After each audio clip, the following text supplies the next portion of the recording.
Notre personnage principal, Tamaiko, est né dans une famille riche et prestigieuse. Cependant, il a grandi sans recevoir d'amour de la part de ses proches. Un jour, Tamaiko a eu un grave accident. Il a perdu sa mère dans cet accident. Et en même temps, Tamaiko a aussi perdu sa main droite. Cependant, ce qui lui a fait encore plus mal, c'est d'être abandonné par son propre père. Avec pour raison qu'une famille prestigieuse ne peut pas garder un infirme. Son père l'a expulsé de la maison. Tamaiko a été envoyé vivre seul dans un manoir en haut d'une montagne. Jour après jour, il sombrait dans le désespoir et pensait toujours qu'il vaudrait mieux qu'il meure simplement. Ce soir-là, une violente tempête de neige est arrivée. Tamaiko a décidé de choisir cette nuit pour mettre fin à ses jours. Il voulait mettre fin à son existence solitaire et sans sens. Mais à ce moment précis, au milieu du vent hurlant et de l'obscurité épaisse. Soudain, Tamaiko entendit frapper à la porte. C'était étrange. Par une nuit d'hiver glacial, une fille est apparue à sa porte. La fille s'est présentée comme Yuzuki. Et elle a dit que dorénavant, elle serait sa femme. Il s'est avéré qu'avant d'abandonner complètement Tamaiko, son père avait acheté une mariée pour lui. Comme une sorte d'acte final de miséricorde. Mais pour Tamaiko à ce moment-là, cela ne signifiait plus rien. Pourtant, Tamaiko a donné son manteau à Yuzuki pour l'aider à lutter contre le froid. Ensuite, il l'a conduite dans une pièce vide pour se reposer. Yuzuki est restée assise tranquillement un moment. Puis, elle a doucement souri. Le premier sourire qu'il avait vu après ses jours solitaires. Cette nuit-là, Tamaiko est restée éveillée toute la nuit encore. Le lendemain matin, juste au moment où il sortait de sa chambre, il a été surpris de voir la jeune fille en train de nettoyer la maison avec joie. Yuzuki sourit largement. Pleine d'énergie. Elle remarqua les cernes sous les yeux de Tamaiko, et elle se rapprocha immédiatement pour lui demander s'il allait bien. Cette inquiétude soudaine le surprit. Et il s'éloigna. Depuis qu'elle était arrivée, Yuzuki avait peu à peu chassé l'atmosphère sombre dans la maison. Elle faisait le ménage, allait en ville pour les courses. Et elle raccommodait même soigneusement les sous-vêtements de Tamaiko. Quelques secondes plus tard, il prit conscience de ce fait. Et rougit instantanément de gêne. Avec un seul bras fonctionnel. Se laver était devenu extrêmement difficile pour Tamaiko. Inattendu, Yuzuki fit soudain irruption et le lava elle-même. Bien qu'elle ait agi avec tant d'insouciance et d'innocence, en réalité, elle avait été vendue pour rembourser une dette. Elle devait sûrement porter une tristesse qu'elle ne pouvait pas exprimer. Ce qui inquiétait le plus Yuzuki, ce n'était pas d'être vendue, mais plutôt son insécurité concernant ses cheveux. Yuzuki souhaitait simplement avoir des cheveux lisses et raides comme tout le monde. En entendant cela, Tamaiko ne put s'empêcher de rire. C'était la première fois que Yuzuki le voyait sourire. Ce qui la rendit heureuse. Mais juste après ça, Tamaiko l'a aussi expulsée de la salle de bain. En repensant au passé. Aller à l'école chaque jour était une joie pour Yuzuki. Elle mangeait des snacks, discutait et riait avec ses 4 amis proches.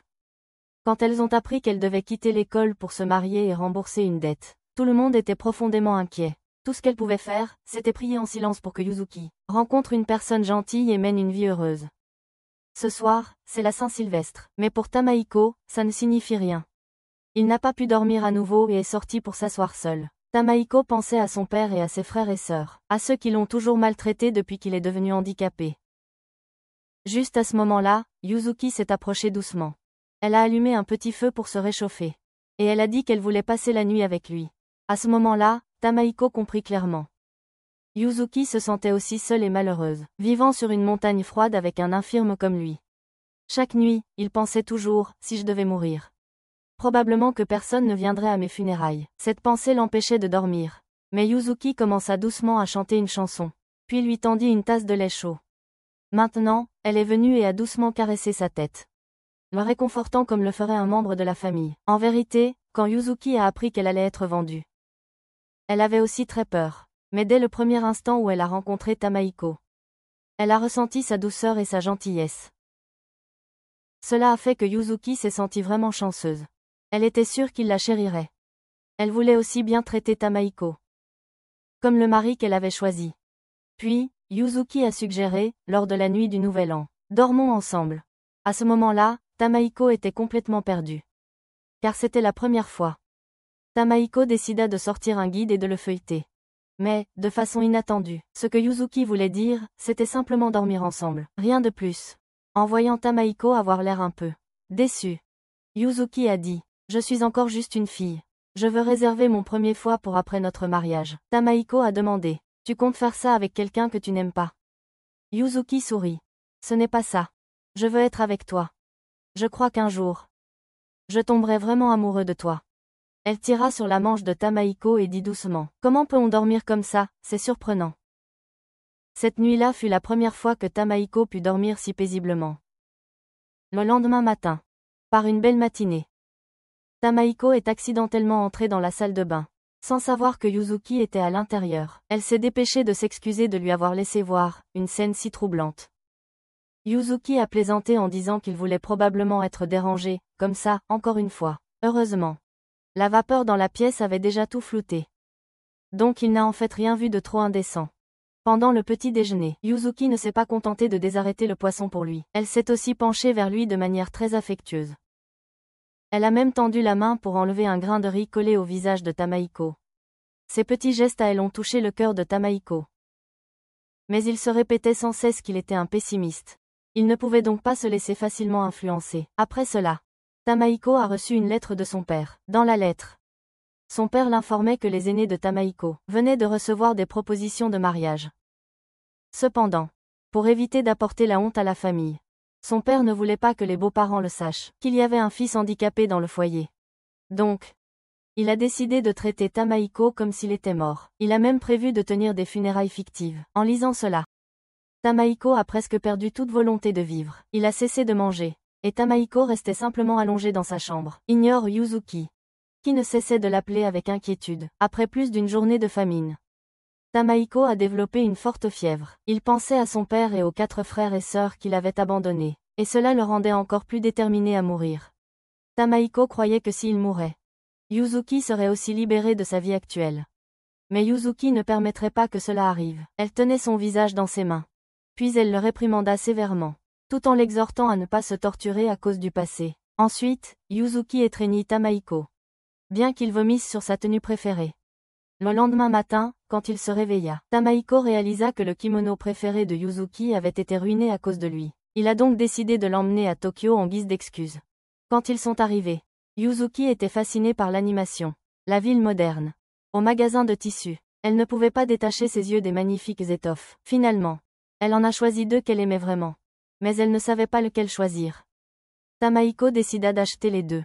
Et il prit même les plus chers. Ce qui rendit Yuzuki si confuse qu'elle hésita à les accepter. Il s'excusa d'avoir abîmé sa tenue spéciale. Mais pour Yuzuki, le cadeau qu'il lui offrit ce jour-là était encore plus précieux, parce que c'était le tout premier présent de l'homme qu'elle aimait.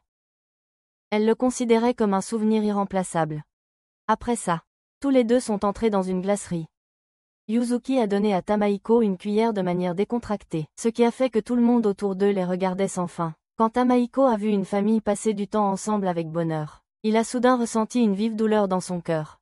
Parce qu'il n'avait jamais connu une famille comme ça.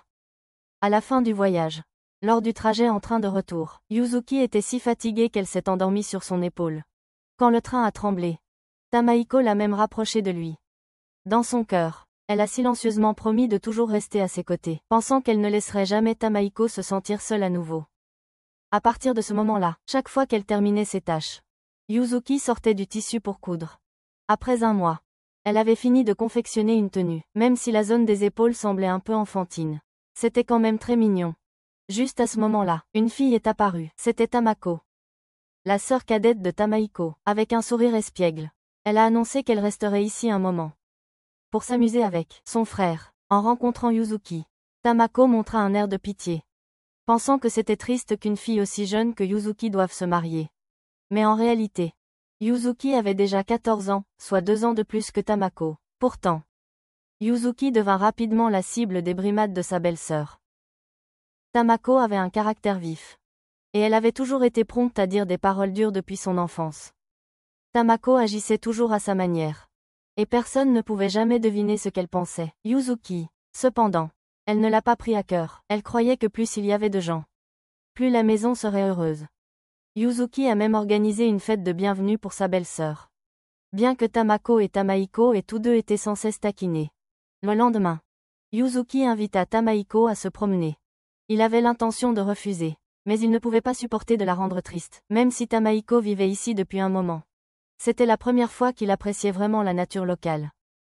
Ils arrivèrent tous les 2 devant un arbre immense abritant une statue d'une divinité Inari.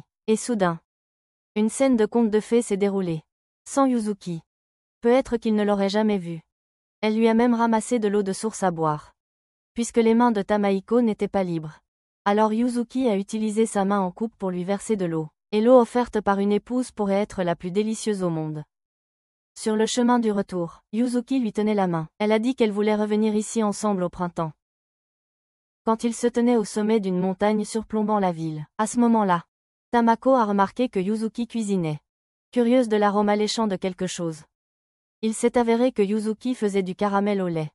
Tamako était surprise qu'une femme qui avait été forcée à un mariage comme Yuzuki soit aussi diligente. Parce que quand Yuzuki faisait de son mieux pour servir Tamaiko, cela la rendait très heureuse. Elle avait même préparé un bocal de bonbons rien que pour que Tamaiko en profite en lisant. Yuzuki a même goûté un bonbon elle-même. Mais elle a accidentellement mis tout son doigt dans la bouche de Tamaiko. Ce moment intime a rendu Tamako furieuse. Alors elle a jeté les bonbons par terre et est partie en furie. Cette nuit-là, il pleuvait à verse. Tamako se remémorait son passé. Chaque fois qu'elle essayait de parler avec son père, il la rejetait. Parce qu'il ne se souciait que de son travail, et il n'a jamais pensé à la vie de ses enfants. À l'école, elle était aussi ostracisée par ses camarades de classe, à cause de son attitude arrogante. C'est ce qui l'a façonnée pour devenir ce qu'elle est aujourd'hui. Soudain, un fort coup de tonnerre a effrayé Tamako. Car elle avait une phobie des orages. Yuzuki est venu vérifier et a trouvé sa belle-sœur figée sur place. Tamako a prétendu qu'elle devait aller aux toilettes. Mais elle a fait semblant de ne pas connaître le chemin, parce qu'elle voulait que Yuzuki la guide. Puis un autre coup de tonnerre retentit, plongeant Tamako dans la panique. Et à ce moment-là, elle a perdu le contrôle et s'est mouillée. Yuzuki l'a rapidement tirée dans la salle de bain, pendant qu'elle devait rester dehors sous la pluie pour faire bouillir de l'eau pour le bain de Tamako. Yuzuki comprenait que Tamako avait peur d'être seule. Alors elle a décidé de dormir avec Tamako cette nuit-là, et toutes les deux ont fini par partager leur cœur l'une avec l'autre. Tamako a également partagé la raison pour laquelle elle avait déménagé ici. Elle a dit qu'elle avait un jour pensé à abandonner l'école. Mais quand elle était constamment comparée à Tamaiko, elle voulait voir par elle-même quel genre de personne était vraiment son frère. Alors Tamako a décidé d'emménager. À ce moment-là, Yuzuki aussi souhaitait. Si j'avais une petite sœur comme Tamako, elle ne laisserait jamais sa sœur se sentir seule comme ça. Tamako pensait que ce n'était qu'un mensonge, parce que personne ne voudrait être près de quelqu'un, grand et grossier, comme elle. Mais Yuzuki ne pensait pas comme ça. Soudain, l'étreinte chaleureuse de Yuzuki et sa voix douce ont aidé à apaiser la chagrin de Tamako. Le lendemain matin, Tamaiko a été complètement surpris en voyant les deux filles s'entendre si bien. Il n'avait jamais vu sa petite sœur aussi heureuse. Par une journée d'été brûlante, Tamaiko était assis tranquillement, se remémorant le passé. Il se souvenait des jours où il était encore membre de la famille Shima. Un nom à la fois prestigieux et lourd de responsabilité, car il portait le nom Shima. Tamaiko était souvent rejeté par les autres enfants. Même ainsi, Tamaiko n'a jamais détesté aller à l'école, mais maintenant, tout cela appartenait au passé. Pendant que Tamaiko était perdue dans ses souvenirs, Tamako et Yuzuki passaient du bon temps ensemble, heureuses. Tamako gloussa, parce que sa nouvelle coiffure ressemblait exactement à celle d'une chanteuse célèbre. En revanche, Yuzuki avait toujours été complexé par ses cheveux frisés et en bataille. Personne ne l'aurait deviné, mais Tamako, celle connue pour ses paroles dures, a en fait complimenté Yuzuki. En disant que ses cheveux duveteux étaient mignons, juste en surprenant Tamaiko la regarder un instant. Tamako a rougi et a immédiatement expulsé son frère de la pièce. Après ça, ce fut au tour de Yuzuki de commencer sa routine quotidienne. Elle travaillait avec diligence, sans dire un seul mot de plainte. En voyant Tamaiko transpirer abondamment en lisant à cause de la chaleur, Yuzuki lui a apporté un éventail. À ce moment-là, Tamaiko a soudainement ressenti une étrange émotion monter en lui. Cependant, il a rapidement essayé de se calmer. Ce n'est pas comme si j'avais des sentiments pour elle ou quoi que ce soit. Juste au moment où Yuzuki se leva pour faire du thé, elle se sentit soudainement étourdie et s'effondra sur Tamaiko.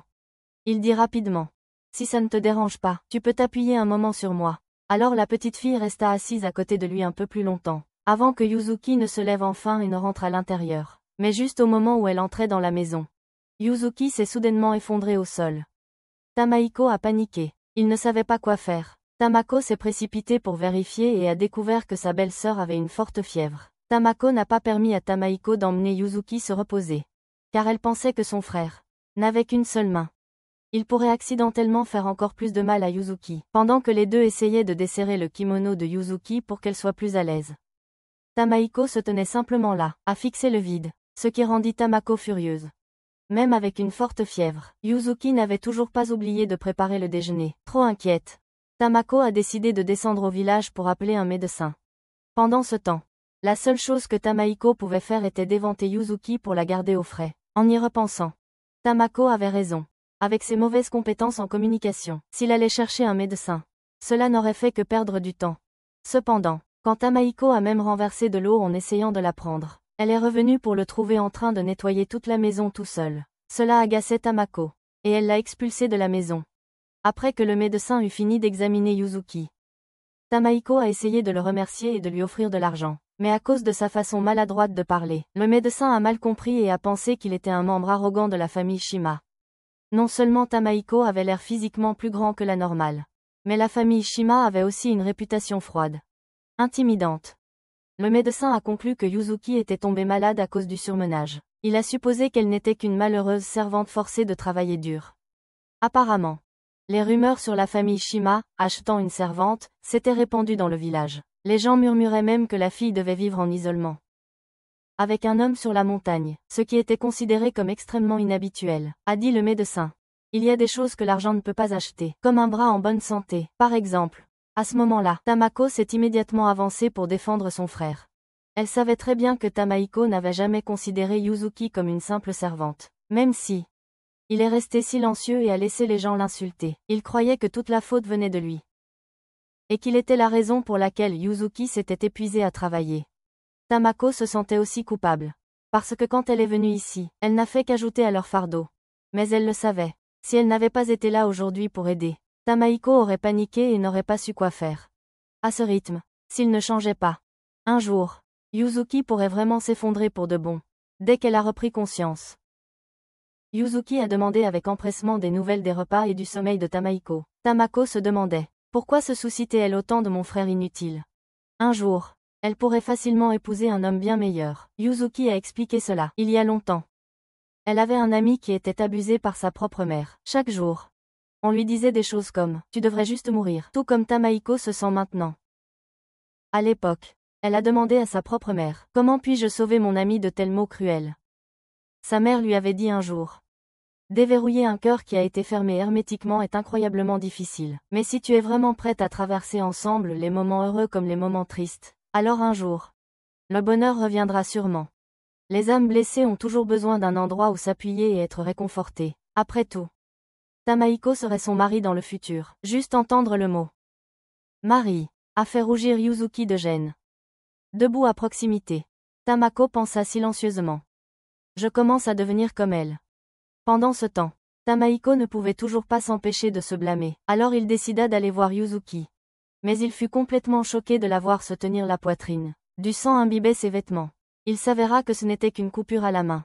Elle avait essayé de desserrer ses liens de poitrine pour mieux respirer, quand elle supplia doucement. « S'il te plaît, aide-moi. » Tamaiko paniqua. Tamako était dans le bain et ne pouvait pas venir aider. En voyant Yuzuki lutter pour respirer, ses liens étaient trop serrés. Il n'a plus hésité. Tamaiko a pris les ciseaux et a coupé soigneusement les bandages.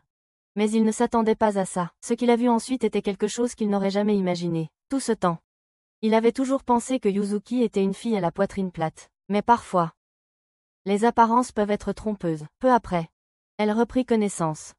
Il pensa que c'était Tamako, alors il paniqua un peu. Elle dut donc avouer que Yuzuki devait toujours s'enrouler étroitement dans des bandages quand elle allait à l'école parce qu'elle était complexée par sa silhouette déséquilibrée. Tamaiko s'est excusée d'être un terrible gars, l'ayant rendue malade et étant incapable de bien s'occuper d'elle. Juste au moment où il s'apprêtait à l'aider, il a accidentellement révélé son secret. Il pensait qu'il devrait peut-être demander à son père de la laisser quitter cet endroit, parce que Tamaiko ne voulait pas qu'elle continue à vivre dans la misère. Mais Yuzuki l'a étreint et a dit « Je ne veux pas rentrer. Je veux rester avec toi. » Après une nuit de repos, le lendemain matin, Yuzuki s'était rétablie. Peu importe ce que disait Tamaiko, elle voulait juste continuer son travail. Être appelée par elle chaque matin faisait battre le cœur de Tamaiko à nouveau. Il fit un vœu silencieux. Je dois devenir un homme capable de lui apporter le bonheur. Pendant le dîner, Tamako annonça soudainement qu'elle partirait demain. Elle voulait commencer à étudier pour devenir une vraie médecin. Tamaiko et Yuzuki furent surpris par cette décision. Tamako expliqua que Tachi déménagerait pour vivre chez un oncle qui gérait un hôpital, parce qu'elle voulait étudier et acquérir une expérience pratique. Yuzuki ne voulait pas être séparée de sa sœur. Mais elle a quand même doucement demandé la vraie raison. Pourquoi Tamako avait pris cette décision? Même Tamako elle-même en était surprise.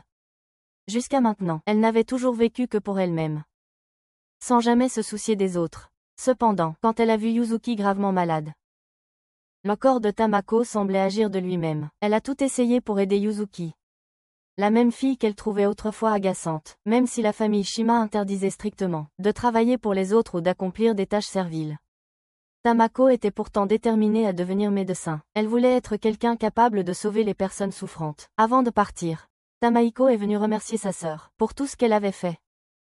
Bien qu'elle rougisse de gêne, Tamako essayait toujours de garder une expression froide, faisant semblant de ne pas aimer son frère comme d'habitude. Cette nuit-là, Yuzuki a suggéré que tous les trois dorment ensemble, comme un moyen de créer un souvenir précieux. En y repensant, parmi les frères et sœurs Shima, Tamaiko et Tamako étaient les plus solitaires et introvertis.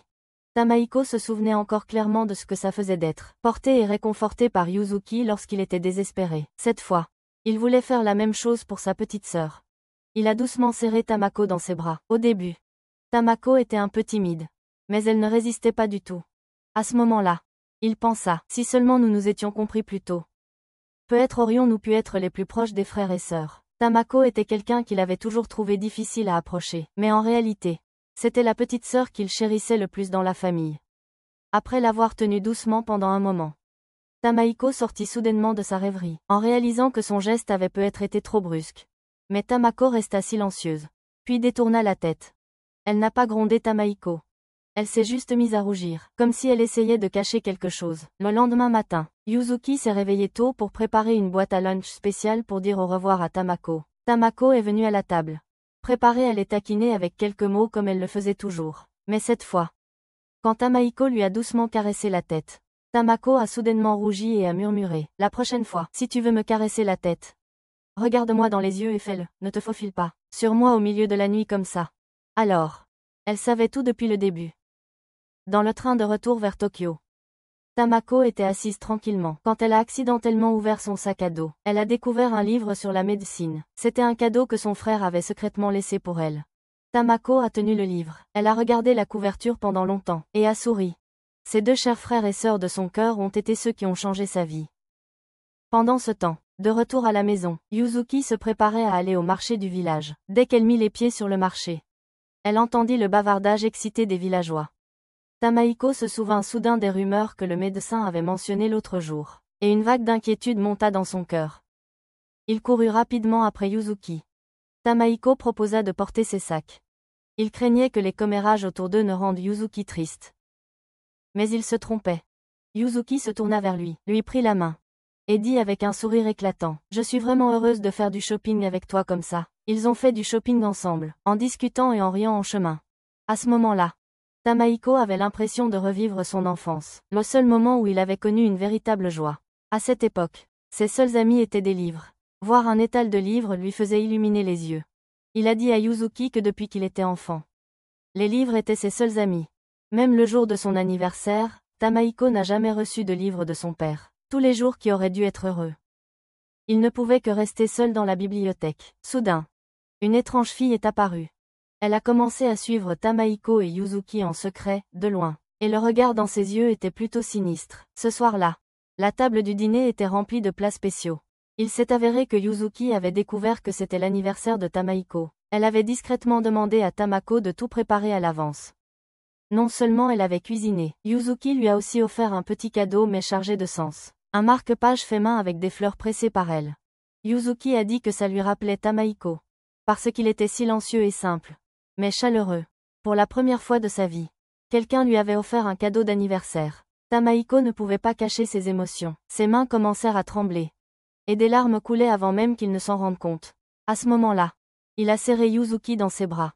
Tamaiko a remercié Yuzuki de l'avoir sauvé des ténèbres de son passé. Il a chuchoté, « Je promets de te chérir pour toujours. » Et donc, les deux se sont regardés profondément dans les yeux. À ce moment-là, le temps lui-même semblait s'arrêter. Soudain, Bam, un bruit fort brisa l'atmosphère romantique. Tamaiko quitta rapidement la pièce pour vérifier ce qui s'était passé. Yuzuki poussa un soupir de soulagement, probablement parce que le moment avait été si intense.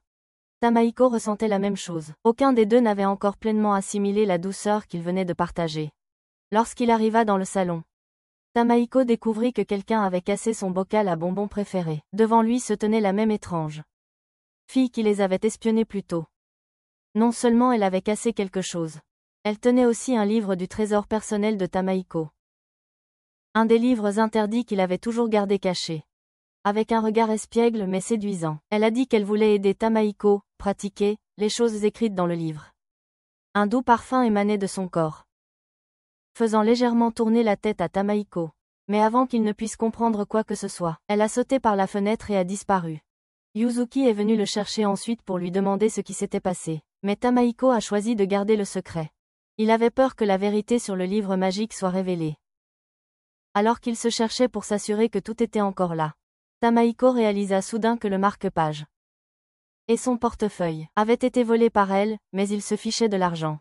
Ce qui choquait Tamaiko, c'était le marque-page. C'était le premier cadeau qu'il avait jamais reçu dans sa vie. Quelque chose qu'il ne pouvait pas supporter de perdre. Sans hésitation, il a sauté sur son vélo et est parti à sa recherche. Pendant ce temps, Yuzuki a remarqué un parfum étrange de femme qui flottait dans la pièce. Elle aussi se sentait confuse et troublée. Cette mystérieuse fille s'appelait Ryo. Elle venait juste de rentrer chez elle, dans une maison délabrée. Tamaiko se cachait silencieusement près de la porte, à l'écoute de la conversation à l'intérieur. Il s'est avéré que Ryo avait reçu l'ordre de voler, de la part de son propre père. Elle voulait seulement prendre assez d'argent pour nourrir ses frères et sœurs plus jeunes, qui, comme elle, avaient été abandonnés. Mais l'homme s'en fichait complètement. Il lui a même arraché le peu d'argent qu'elle avait et est parti jouer. Quand Ryo a essayé de le reprendre, il l'a battu et lui a lancé des insultes juste devant les enfants. En regardant cette scène, Tamaiko s'est tournée silencieusement et est parti. Quand il est rentré chez lui, Yuzuki avait déjà préparé un tout nouveau pot de bonbons pour lui. Mais Tamaiko ne pouvait pas se sentir heureux. Parce que le cadeau qui comptait le plus pour lui, le marque-page pressé de fleurs, avait disparu. Quelque chose en lui avait l'impression de s'être brisé. Le lendemain matin, toujours agité et sans sommeil, Tamaiko a refusé l'invitation de Yuzuki à visiter le sanctuaire. Mais il ne fallut pas longtemps avant qu'il ne se lève soudainement à nouveau. Tamaiko était déterminée à récupérer ce précieux cadeau coûte que coûte. Il se rendit chez Ryo et frappa à la porte. Mais personne ne répondit. Il contourna par l'arrière-cour. Tamaiko vit accidentellement. Ryo prenait un bain, bien sûr. Le résultat était exactement ce à quoi on pouvait s'attendre. Ryo a crié. « Tu as espionné une fille en train de se baigner, ça fait 100 yens. » Tamaiko a essayé de s'expliquer, tout embarrassé, mais Ryo a répliqué sèchement. « Tu as déjà repris ton portefeuille. Qu'est-ce que tu veux de plus, au juste ?» Ryo pensait qu'il n'était qu'un riche garçon inutile, enfermé dans sa chambre tout le temps. Elle ne s'attendait pas à ce qu'il vienne jusqu'ici juste pour un marque-page en fleurs séchées. À ce moment-là, un des petits frères et sœurs de Ryo est sorti en courant, lui demandant de l'aider avec ses devoirs. Mais Ryo était nulle en maths. Alors elle a refilé le rôle de professeur à Tamaiko. En échange, elle a promis de rendre le marque-page et son portefeuille.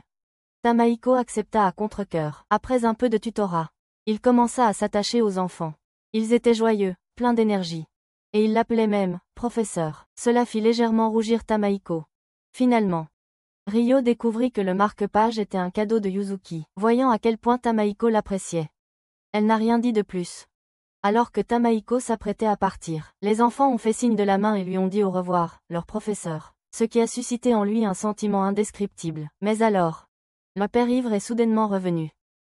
Tamaiko s'est rapidement caché dans le jardin. Et encore une fois, il est parti les mains vides. Cette nuit-là, Yuzuki a doucement demandé comment il allait. Mais Tamaiko ne pouvait que éviter le sujet. Il se sentait coupable, parce qu'il avait perdu le précieux cadeau qu'elle lui avait donné. Le lendemain matin, ses yeux étaient sombres à cause du manque de sommeil. Tamaiko était déterminée à tout dire à Yuzuki. Mais à ce moment-là, il entendit un tumulte derrière la porte. Tamaiko sortit en courant et vit Ryo harcelé par un groupe d'hommes. Il l'appelait une servante robot. Tamaiko se précipita immédiatement, la protégeant de son corps. Il a dit ça sérieusement. Yuzuki est une fille incroyable. Quelqu'un comme moi ne la mérite même pas. Mais ce moment de paix n'a pas duré longtemps. Mais Yuzuki a senti que quelque chose n'allait pas. Elle a remarqué une odeur familière de parfum qui flottait dans la pièce. C'était la même odeur que la nuit dernière. La fille nommée Ryo. Soudain, Les souvenirs sont revenus en masse. La nuit dernière, Ryo avait honteusement prétendu être la maîtresse de Tamaiko. Elle avait même menti en disant qu'ils avaient passé une nuit intime ensemble. Et qu'ils étaient allongés nus côte à côte. Le pire, c'est qu'elle avait affirmé. Tamaiko m'a donné ce marque-page avec une fleur pressée. Le même marque-page que Yuzuki avait fabriqué avec amour. Son cœur semblait se briser. Même si Tamaiko avait rapidement tout expliqué. Insistant sur le fait que rien n'était vrai, Yuzuki n'a fait qu'un faible sourire. Un sourire amer en disant qu'elle le croyait. Mais ses mains tremblantes racontaient une autre histoire. Devant lui, Yuzuki a déchiré le marque-page en morceaux. Puis elle a froidement repoussé sa main et est partie sans un mot. Ayant semé assez de troubles, Ryo a quitté la maison de Tamaiko. Mais étrangement, elle ressentait une pression dans la poitrine. Comment une pauvre fille comme Yuzuki pouvait-elle vivre si heureusement avec celui qu'elle aimait? Pourquoi cela a-t-il rendu Ryo si amer à l'intérieur? Pourtant, le lendemain matin, à la surprise de tous, Yuzuki a agi comme si de rien n'était. Elle souriait en faisant le ménage. Elle cuisinait et s'occupait de Tamaiko, comme toujours. C'est cela qui a vraiment effrayé Tamaiko. Pas parce que Yuzuki était en colère, mais parce qu'elle était trop douée pour cacher sa douleur. Juste à ce moment-là, Tamaiko a reçu un appel de sa petite sœur. Tamako. Elle lui a joyeusement parlé de sa nouvelle école, où elle s'était déjà fait beaucoup d'amis. La vraie raison de son appel était de lui souhaiter un joyeux anniversaire. Elle avait prévu d'appeler la veille. Mais elle a été trop occupée et a oublié. Une mauvaise excuse pour cacher son malaise. Mais même avec juste quelques mots, Tamako pouvait sentir que quelque chose n'allait pas. Tamaiko ne le cachait plus. Il lui a tout dit. À propos du cadeau volé, et comment Yuzuki avait souri en pleurant à l'intérieur. Tamako laissa échapper un petit soupir. Tu es vraiment idiot, dit-elle. Sais-tu quelle sorte de fleur était pressée? Dans ce marque-page, elle symbolise l'amour éternel. Yuzuki devait vouloir te le dire. Je t'aimerai pour toujours. Et maintenant? Tamaiko comprit enfin. Il avait, sans le savoir, brisé le cœur de la fille qu'il aimait le plus. Alors il prit une décision. Faire tout ce qu'il fallait pour restaurer non seulement le marque-page, mais aussi son cœur brisé. Alors que la nuit tombait, Yuzuki entra dans la pièce, et vit Tamaiko courbée. Reconstituant soigneusement le marque-page en forme de fleur, il leva les yeux et dit doucement. Je comprends enfin la véritable signification de ton cadeau, et je devais le réparer. Tamaiko dit avec une résolution calme. Yuzuki s'assit à côté de lui et partagea doucement ses sentiments. Elle lui dit qu'elle n'était pas en colère à cause du cadeau lui-même, mais parce qu'il lui avait tout caché. Yuzuki avait senti dès le début que quelque chose n'allait pas. Elle était anxieuse et mal à l'aise. Et ce qui la rendait encore plus nerveuse, c'était de voir Tamaiko s'approcher d'une belle fille comme Ryo. Embarrassée, elle a commencé à frapper Tamaiko avec ses poings, mais plus elle le frappait, plus il se sentait heureux, parce qu'au moins, cela signifiait qu'elle tenait encore à lui. Enfin, le marque-page en forme de fleur avait été recollé, comme neuf. Yuzuki expliqua davantage. Elle avait dit un jour que la fleur de Kikyo lui rappelait Tamaiko, parce qu'elle symbolise aussi la sincérité, un matin d'automne bien frais. Yuzuki nettoyait doucement le visage de Tamaiko avec un linge chaud. La scène était douce et paisible. Jusqu'à ce que soudainement, une bande d'enfants surgit des buissons, c'étaient les frères et sœurs de Ryo. Ils s'étaient attachés à Tamaiko. Et voulaient que leur professeur leur donne plus de leçons, avant que Tamaiko ne puisse répondre. Encore plus d'enfants sont apparus de nulle part, Yuzuki aurait pu être submergée, mais elle a simplement souri doucement et a dit. Plus on est, plus on rit. Tamaiko retroussa ses manches et commença à enseigner, avec sa voix calme et ses explications simples. Même les problèmes de maths les plus difficiles devenaient faciles à comprendre. Il ne haussait jamais la voix, toujours doux avec les enfants.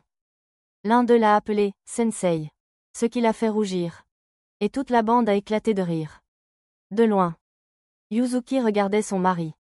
Ses yeux pétillaient. Juste à ce moment-là, un invité inattendu est apparu. C'était Ryo. Elle est venue cuisiner pour les enfants. Et a entraîné Yuzuki à la cuisine pour l'aider. Depuis le moment où elle a vu Yuzuki déchirer le marque-page en lambeaux, Ryo a compris que cette fille n'était pas quelqu'un avec qui on plaisante. Maintenant, on avait l'impression que Yuzuki disait silencieusement que quiconque oserait prendre mon mari. Va-y, essaie. Après ça, Ryo a admis qu'elle était désolée. Elle a même plaisanté en disant que peut-être, elles pourraient toutes les trois s'entendre comme la première épouse et la maîtresse. Ce qui, bien sûr, a fait faire une moue à Yuzuki à nouveau. Ryo peut avoir une langue acérée, mais personne ne pourrait nier son dévouement envers ses frères et sœurs. Le lendemain matin, Tamaiko a vu Yuzuki lutter pour nettoyer la maison. Il a rapidement proposé son aide, mais il s'est tellement épuisé qu'il s'est assoupi. tombant presque sur une casserole d'eau chaude. Heureusement, Yuzuki l'a attrapée juste à temps. Elle l'a doucement laissé poser sa tête sur son épaule, et il s'est endormi paisiblement. Cette nuit-là, Tamaiko s'est soudain réveillé. Il a entendu une voix douce, claire chanter depuis le porche. Quand il est sorti, il trouva Yuzuki assise seule, murmurant doucement dans l'air froid de la nuit, vêtue d'une robe légère, délicate. Tamaiko se hâta de lui enfiler un manteau, inquiet qu'elle ne prenne froid. Elle leva les yeux et sourit doucement. C'est mon anniversaire aujourd'hui, elle chuchota. Je viens d'avoir 15 ans. Cela voulait dire, à partir de maintenant, elle était légalement assez âgée pour être sa femme. Elle avait grandi sans chaleur, non aimée et ignorée par sa famille. Mais maintenant, aux côtés de Tamaiko, elle se sentait plus complète que jamais. Tamaiko la serra dans une étreinte ferme, avec le seul bras qui lui restait. Il tenait maintenant la fille la plus précieuse de sa vie. Et Tamaiko lui-même avait complètement changé. Il ne voulait plus se cacher du monde. Il voulait poursuivre le bonheur, construire une vie, et non la fuir. Il avait même commencé à envisager sérieusement de retourner à l'école. C'est pourquoi il a décidé d'écrire à son père. Il voulait une dernière chance. S'il pouvait étudier sérieusement, Tamaiko croyait qu'il pourrait trouver un emploi qui lui conviendrait, quelque chose dont il pourrait être fier. Et un jour, il a juré. Il serait celui qui apporterait le bonheur à Yuzuki. Il ne pouvait pas encore se marier. Mais Yuzuki était déjà ravie. Parce que pour elle, être simplement avec lui chaque jour, cela seul suffisait. C'est à ce moment précis que Tamaiko ne put retenir ses émotions. Il se pencha et déposa doucement un baiser sur ses lèvres. Inattendu, ses lèvres étaient si douces. Heureusement, la cloche du nouvel an commença à sonner, dissipant instantanément l'atmosphère gênante entre eux. Par un beau matin, le frère cadet de Ryo est venu chez Tamaiko pour lui dire au revoir, car il allait commencer à travailler dans un grand magasin. À ce moment-là, il a essayé de faire semblant d'être fort, mais il n'a pas pu cacher sa tristesse. Tard dans la nuit, Ryo a soudainement couru jusqu'à la maison de Tamaiko. Il s'est avéré que son frère cadet avait disparu. Tous les trois se sont immédiatement séparés pour le chercher, bien qu'il soit encore jeune. Ryotaro avait toujours été le soutien émotionnel de sa sœur dans les moments difficiles. Si quelque chose lui arrivait, Ryo perdrait la volonté de vivre. Enfin, ils ont trouvé Ryotaro endormi dans un cabanon de stockage. Il éclata en pleurs, en disant qu'il ne voulait pas aller travailler, mais il pensait qu'il ne pourrait plus jamais revenir à la maison, et qu'il ne verrait plus sa sœur ni ses frères et sœurs. En entendant cela, Tamaiko le réconforta doucement. Il dit à Ryotaro que depuis qu'il était enfant, Tamaiko avait rencontré beaucoup de personnes qui travaillaient loin de chez elle. Ils avaient tous des vacances pour retourner dans leur ville natale. Certains ont même amené toute leur famille visiter Tokyo.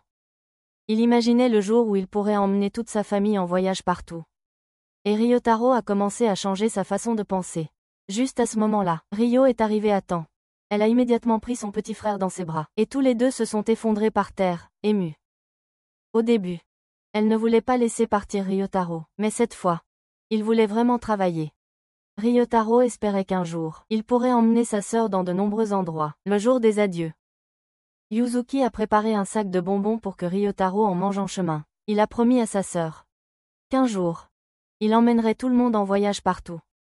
Ryotaro n'avait jamais été gâté par leur père depuis son jeune âge. Donc, quand il a reçu des soins sincères de Tamaiko, il s'est senti incroyablement heureux.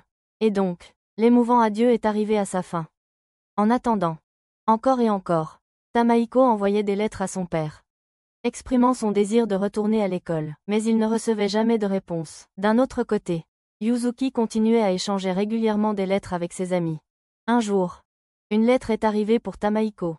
Elle venait de son oncle, qui dirigeait un hôpital. Dans la lettre, il disait que Tamako étudiait assidûment, et qu'elle rêvait de devenir médecin. Tamako lui avait aussi tout raconté sur Tamaiko. L'oncle exprimait son intention de soutenir l'éducation de Tamaiko chez son père. Tamaiko a immédiatement appelé pour exprimer sa gratitude, puis il s'est lancé dans ses études jour et nuit. Pendant qu'il révisait ses leçons, Ryo est soudainement venu chez lui. Il s'avère qu'elle avait entendu dire que Tamaiko retournait à l'école. Donc Ryo voulait aider en cuisinant pour lui montrer sa gratitude. Un jour, Yuzuki et les enfants étaient extrêmement excités lorsqu'ils ont appris que la célèbre chanteuse Kotori allait se produire dans leur région. Les enfants ont supplié Tamaiko de les accompagner, parce qu'ils pensaient que Yuzuki serait beaucoup plus heureux s'il venait aussi, avec son apparence mignonne et sa voix douce. Kotori a captivé tout le monde. Puis, Elle a même chanté une chanson en islandais. Les enfants étaient curieux de connaître la signification de la chanson étrangère. Alors, ils ont demandé à Tamaiko. Il a expliqué que c'était une chanson louant l'amour éternel. Après de nombreux mois d'études et de préparation aux examens, Tamaiko a enfin pu aller à l'école. Tout le monde a été surpris de voir à quel point il était grand. Et ce n'était pas seulement Tamaiko. La classe a également accueilli un autre nouvel élève. Il s'appelait Hakaru. Et il était le frère jumeau de la chanteuse Kotori. Contrairement à Hakaru, qui a été chaleureusement accueilli par tout le monde, Tamaiko a été ignoré. À cause de la réputation de sa famille, les gens avaient encore du mal à accepter le changement. Mais comme Tamaiko n'avait qu'un bras fonctionnel, changer de vêtements était très difficile pour lui.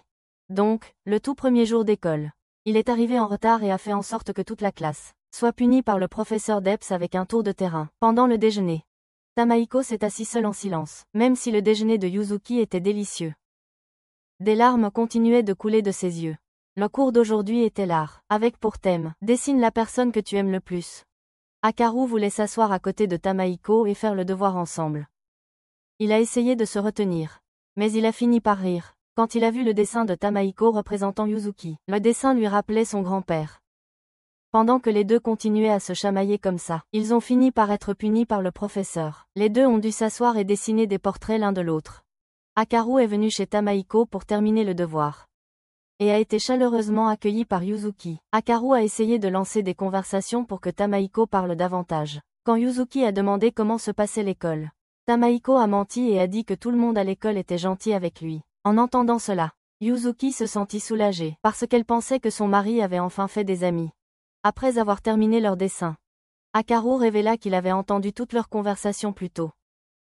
Tamaiko se sentit coupable et avait l'intention de dire la vérité à Yuzuki, mais Hakaru lui conseilla, au lieu d'expliquer, transforme ces mots en réalité. Pendant le repas, quand Hakaru l'a appelé un ami, Tamaiko a été profondément émue. Le lendemain, Hakaru est revenu. Cette fois, il a même amené Kotori avec lui, ce qui a tellement choqué Yuzuki qu'elle est restée figée sur place. Dès qu'elle a rencontré Yuzuki, Kotori a hâte de lui demander des conseils sur l'amour. Il s'est avéré qu'elle travaillait pour un magazine destiné aux jeunes filles, et qu'elle avait reçu de nombreuses questions liées à la romance. C'est pourquoi Kotori avait prévu d'écrire une chanson pour encourager l'amour juvénile. Cependant, elle n'avait aucune expérience dans ce domaine. Heureusement, grâce à la présentation de Hakaru, elle a rencontré un couple avec une relation très tendre, Yuzuki et Tamaiko. Kotori voulait utiliser la musique pour chasser la tristesse, et elle souhaitait apporter des sourires sur tous les visages. Pour une raison quelconque, Hakaru ne semblait pas très intéressé par la musique de sa sœur. Il semblait que chacun de leurs gestes était scruté de près par Kotori. Alors que Kotori commençait à explorer la mélodie de sa chanson, les enfants sont arrivés. Ils étaient complètement stupéfaits de voir Kotori, et ont oublié toute idée d'étudier, se passionnant plutôt pour l'apprentissage du chant. Même Yuzuki et Ryo se sont joints à eux. Le lendemain, en allant à l'école, Tamaiko remarqua qu'un camarade avait oublié son crayon à la maison. Grâce à l'encouragement de Hakaru, il rassembla son courage, et Tamaiko prêta son propre crayon à l'élève. Après cela, Hakaru sortit même un magazine pour adultes que Tamaiko venait d'acheter. Grâce à cela, la classe a commencé à s'ouvrir davantage, et ils ont commencé à parler à Tamaiko plus souvent. Cependant, étrangement, jusqu'à présent, il n'y avait eu que Kotori qui visitait la maison de Tamaiko, tandis que Hakaru, d'autre part, restait à l'écart. Il semblait éviter intentionnellement sa sœur. À la maison, Yuzuki a partagé ses expériences passées avec Tamaiko, et ses sentiments envers sa douce sincérité. Les mots sincères de Yuzuki sont devenus une source d'inspiration pour Kotori. Mais une vérité surprenante a été révélée. Dans le passé, c'était en fait Hakaru qui aimait la musique encore plus que Kotori. Curieux, Yuzuki en a parlé à Tamaiko. Elle pensait que cela pourrait être lié au fait qu'Hakaru évitait Kotori. Le lendemain, Tamaiko a demandé directement à Hakaru à ce sujet. Il s'est avéré qu'Hakaru avait été celui qui avait d'abord poursuivi la musique, et Kotori l'admirait beaucoup. Mais un jour, il a développé une maladie grave, ce qui a rendu impossible pour Hakaru de chanter à nouveau. Alors Hakaru a transmis son instrument bien-aimé à sa sœur. Kotori était aussi très bouleversée. Elle a donc une fois poussé son frère à revenir à la musique après sa guérison. Cependant, après 7 ans à l'hôpital, Hakaru sentait qu'il y avait maintenant une grande distance entre eux. À cause de cela, il a abandonné son rêve de musique. Tamaiko, Sentant que Hakaru pourrait ressentir un peu de jalousie envers Kotori, il a partagé sa propre histoire. Tamaiko a raconté comment Yuzuki l'a sauvé. Et il a encouragé Hakaru en retour. Cela rappela à Hakaru la promesse qu'il avait faite à sa sœur. Le lendemain, les villageois affluèrent pour entendre Kotori chanter. Mais ce qui surprit tout le monde, c'est qu'Hakaru demanda à chanter une chanson avec sa sœur. Kotori ne put cacher sa stupéfaction. Car c'était une chanson douce que les deux frères et sœurs avaient l'habitude de fredonner ensemble quand ils étaient petits. Après la fin de la performance, tous les deux ont enfin redécouvert leurs anciens sourires. Kotori a également fait ses débuts officiels avec sa chanson sur l'amour, qui était inspirée par la relation entre Yuzuki et Tamaiko. C'était une chanson profondément émotive, qui a laissé une impression durable dans le cœur des auditeurs. Sur le chemin du retour, Yuzuki a demandé à Tamaiko de lui apprendre à faire du vélo. Elle voulait qu'ils profitent ensemble de balades à l'avenir. Cependant, Tamaiko a fait un vœu. À partir de maintenant et pour toujours, il serait toujours l'homme qui pouvait l'emmener partout. Le mari et la femme seraient toujours ensemble pour l'éternité. Tamaiko était en vacances d'été, et il en a profité pour écrire une lettre à son oncle. Les amis et les enfants du quartier venaient souvent lui rendre visite, remplissant la maison d'une énergie joyeuse. Pendant ce temps, Yuzuki lisait une lettre de Midori, qui était sa proche amie. Rien qu'en voyant l'expression de Yuzuki, Tamaiko pouvait déjà sentir qu'il s'était passé quelque chose de surprenant. Midori était enceinte et sur le point de se marier. Il s'est avéré qu'elle avait pris de l'avance avant le mariage. Le fiancé de Midori était journaliste dans un journal. Et ils sortaient ensemble depuis le début de l'année. Yuzuki et Midori étaient proches depuis leur première année d'école. Elle était donc sincèrement heureuse pour son amie. Cependant, Midori allait s'éloigner pour vivre avec la famille de son mari, ce qui rendrait difficile leur retrouvaille. Yuzuki voulait voir Midori une dernière fois tant qu'elle était encore à Tokyo. Sans hésitation, Tamaiko a encouragé Yuzuki à rendre visite à son amie, parce que trouver une bonne amie est précieux et ne doit pas être manqué. Cependant, Yuzuki s'inquiétait des repas et des besoins quotidiens de Tamaiko, mais comme il avait déjà vécu seul, Tamaiko lui assura qu'il pouvait très bien se débrouiller. Il l'emmena au sanctuaire du village dédié au dieu de la fertilité, pendant qu'elle priait pour son amie. Yuzuki souhaitait aussi secrètement qu'un jour, quand elle aurait un enfant, son mari la ramènerait ici à nouveau. Tamaiko a aussi obtenu un talisman, un amulette pour un accouchement en toute sécurité, à offrir à Midori. Le jour du départ, Yuzuki portait un nakama très mignon. Cependant, elle s'inquiétait encore que cela ne lui allait pas. Tamaiko l'a rapidement rassurée, en disant « Pas du tout. Tu es absolument adorable. » Yuzuki a également partagé qu'elle avait demandé à Ryo de venir et aider Tamaiko à cuisiner pendant quelques jours, même si Ryo le taquinait souvent. Yuzuki ne la détestait pas du tout. Elle avait autrefois une sœur aînée. Mais sa sœur est décédée alors que Yuzuki était encore dans le ventre de sa mère. Alors quand elle voyait Ryo s'occuper des enfants, Yuzuki pensait à sa propre sœur. Juste avant le départ du train, Yuzuki tenait fermement la main de Tamaiko, apparemment réticente à se séparer. Soudainement, elle demanda timidement un baiser. Tamaiko était sur le point de le faire, mais il se figea de surprise en réalisant qu'il se tenait au milieu de la route. Yuzuki se sentit terriblement embarrassé, mais Tamaiko lui caressa doucement la tête et promit. « Quand tu reviendras, je t'embrasserai autant de fois que tu le souhaites. » Cette phrase fit rougir Yuzuki. Et Tamaiko était aussi stupéfait. Réaliser qu'il venait de lâcher quelque chose de plutôt audacieux. Quand Yuzuki arriva à Tokyo, elle retrouva Midori. Ils se sont étreints fortement. Des larmes coulaient de leurs émotions. Ensuite, ils sont allés dans un café pour discuter. Midori a partagé cela parce qu'elle est tombée enceinte avant de se marier. Elle avait été sévèrement réprimandée par sa famille, mais son mari s'est agenouillé devant ses parents et ses proches, promettant qu'il rendrait Midori heureuse. Grâce à cela, tout le monde se sentait plus à l'aise. Yuzuki a également dit à Midori combien Tamaiko tenait à elle. Et elle lui a montré le porte-bonheur qu'il lui avait donné. Après avoir tout entendu, Midori se sentait aussi soulagée, sachant que son amie avait un si bon mari. Midori a ramené Yuzuki chez elle pour se reposer. Son mari travaillait encore à ce moment-là. Les deux se tenaient ensemble, admirant le paysage, fredonnant doucement une mélodie, se remémorant le bon vieux temps. Yuzuki a même préparé un délicieux dîner pour son ami. À la tombée de la nuit, Midori a demandé à Yuzuki des nouvelles de son mariage. Yuzuki a confié que, même si elle et Tamaiko n'étaient pas encore officiellement mariés, il lui avait promis de l'épouser correctement et d'avoir beaucoup d'enfants ensemble. Midori était vraiment heureuse d'entendre cela de la part de son amie. Elle plaisanta même en disant que si Tamaiko s'avérait être un mauvais garçon, Elle l'obligerait à venir vivre avec elle à la place. Mais en voyant à quel point Yuzuki était heureuse maintenant, cela rassura Midori. Le lendemain matin, ils sont allés faire une dernière promenade ensemble. Ils se sont remémorés leurs années d'école.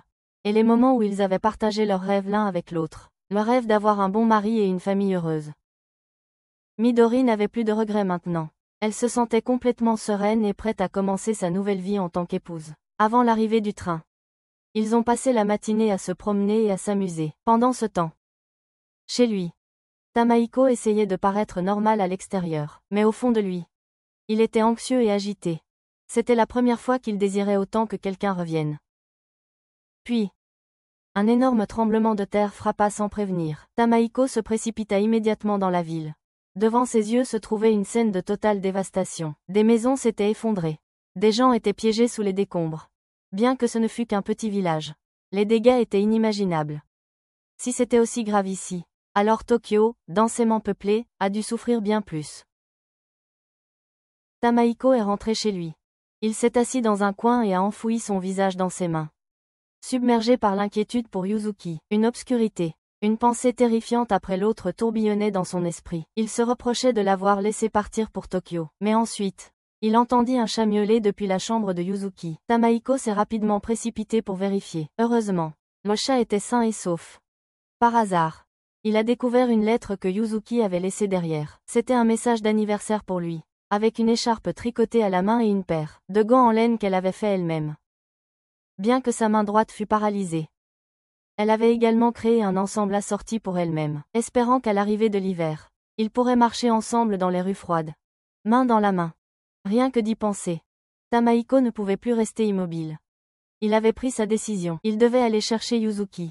Avant de partir, il a laissé un mot collé à la porte, au cas où elle reviendrait.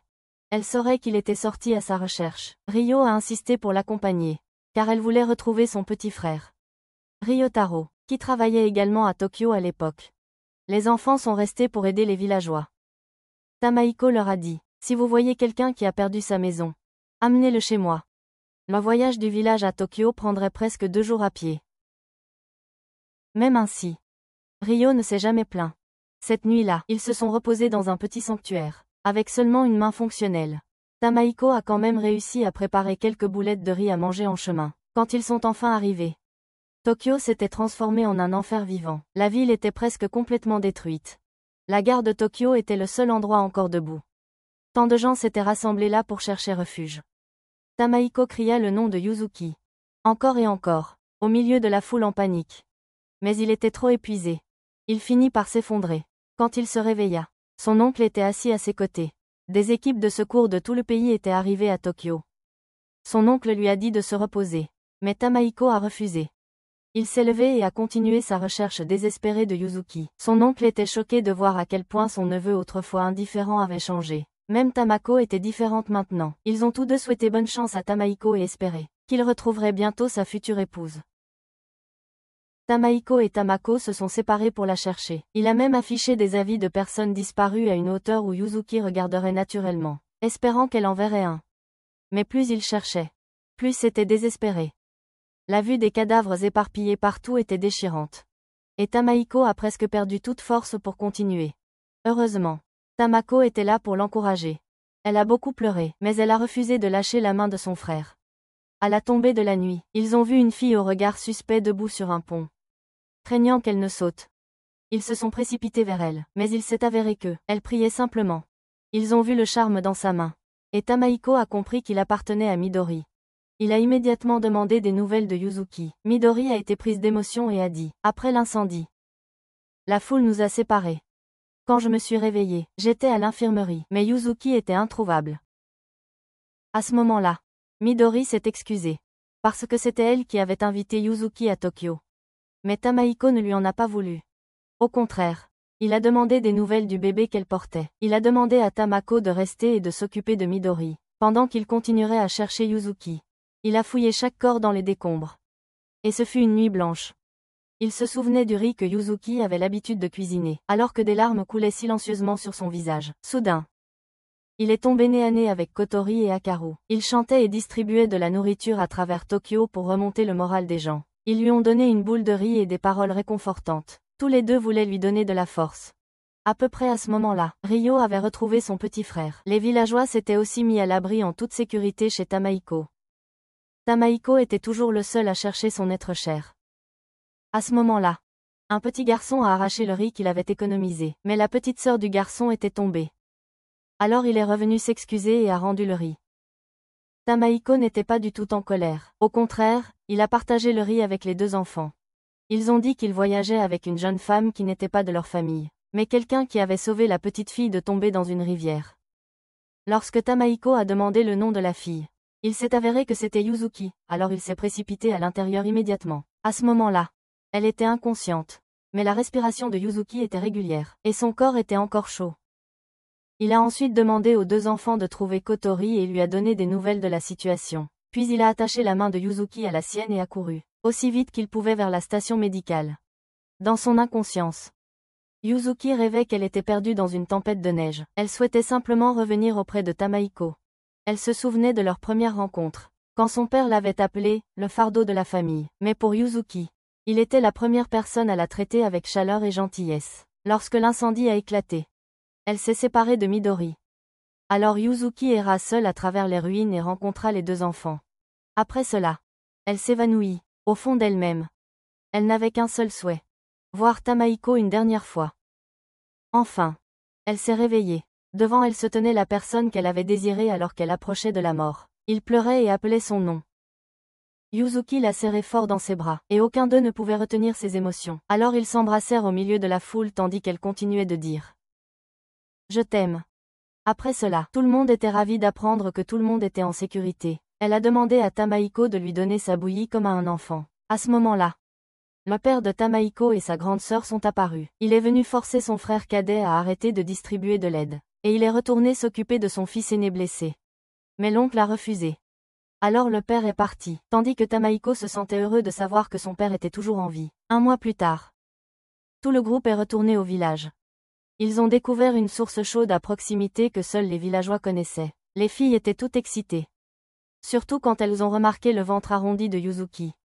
Réalisé que c'était un signe qu'elle était enceinte. Kotori imaginait Yuzuki dans toutes sortes de tenues. Ce qui a rendu Tamaiko fou de joie. Tout le monde riait et jouait joyeusement.